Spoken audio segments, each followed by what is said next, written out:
Testing out what does this sound like. This might be a YouTube video, but I'm testing out how my Z Fold 7 is going to show up as a video in the car if I want to do any selfie videos hanging out like this. But today was an interesting day. I mean, depending on what side are you looking on, but see, the market went up 20 cents. It seems like, it ran through some stops and there's no market depth.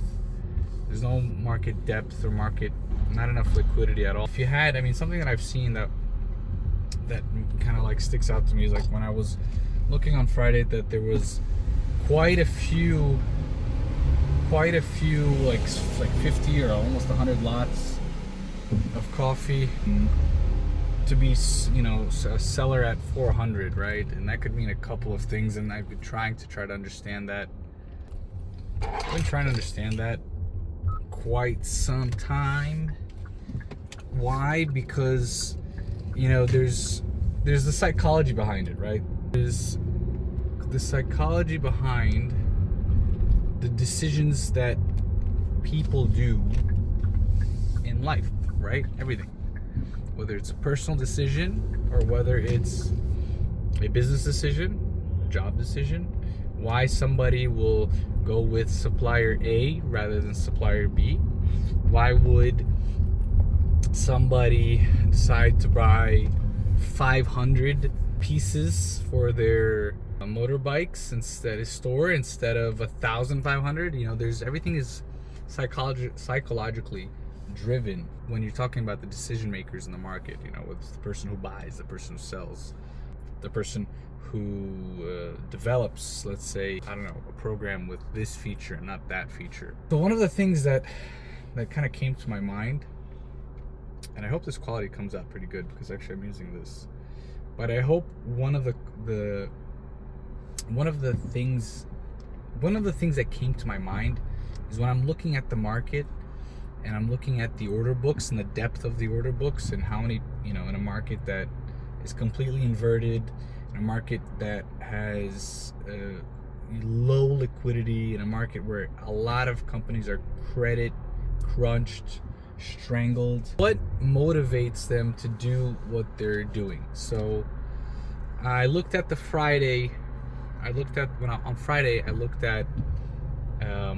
the market depth, and somebody was selling like 50 or almost like 90 lots of coffee at 400 because it closed at the time. And then it's like I'm looking, it's like, why is somebody putting that order to sell? And this morning, of course, or today's market, you saw it go up 20 points. Before the market stopped at 397, it was at like 381, 383, right? I'm talking about the New York coffee futures market.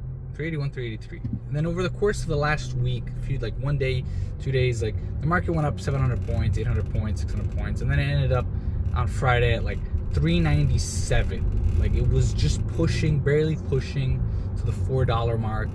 And then there was somebody or some company that put it up 50, 100 lots at 400. So I'm looking at that at the time and I'm thinking to myself, what the hell does that mean? When we're in a situation, let's say in this specific market, this particular market of coffee, you're analyzing the credit crunch, you're analyzing interest rates, you're analyzing who has money, who doesn't have money, and in the sense, you could probably say across the board, a lot of people don't have money to work with the coffee business. You're the only people who has money maybe is in the investment funds and speculators that just like keep flipping around paper to make money. So, but any of the real people in the industry, the roasters, the traders, the dealers, producers, the exporters, they don't have money and they don't want to risk any of that. So you can look at the commitment of traders and you can kind of tell. But going back to that, it's like, why did that thing happen? And then on Monday morning you see a 20-point shoot up. So it's, again, there's all of this could mean a lot of hot air for some people. But the way that I look at things is, of course, you have to question them. And if you don't understand them, which I don't, of course, I'm not saying I do. If you don't understand, you ask why. And you ask why until you find a reason for it, whether it's a reason that makes sense to you So the market going up 20 cents today is definitely, of course, you see some people running stops. You see the market, there's no depth. So of course, if somebody's buying at 401, 402, 403, 404, you have like a low amount of lots to keep going up by. You know what I mean? So it's like you have to, so it's easy if, you know, if it ran through that 4, I mean, more people started buying 401, 402, 403, 404, and it was easy to go up to 420. So again, what does that mean for the rest of the market? Because you continue, as when you're trading a commodity, you're looking at the fundamentals, you're looking at your base case, you're looking at the situation today, you're looking at world economics.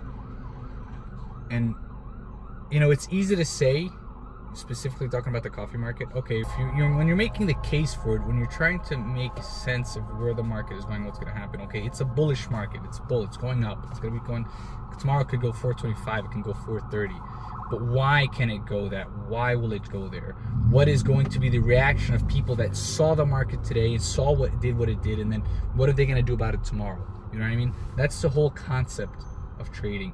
It's a psychology game. Of course, you have to understand the financial instruments, but it's a psychology game at the end of the day. So it's kind of the thought process of today, especially in a certain market, the market that we did today. And you know, it was a good day. You don't lose money, so there's a lot of people that lost money today. That's for sure. A lot of people that lost money. But until then, stay classy, and we'll keep in touch.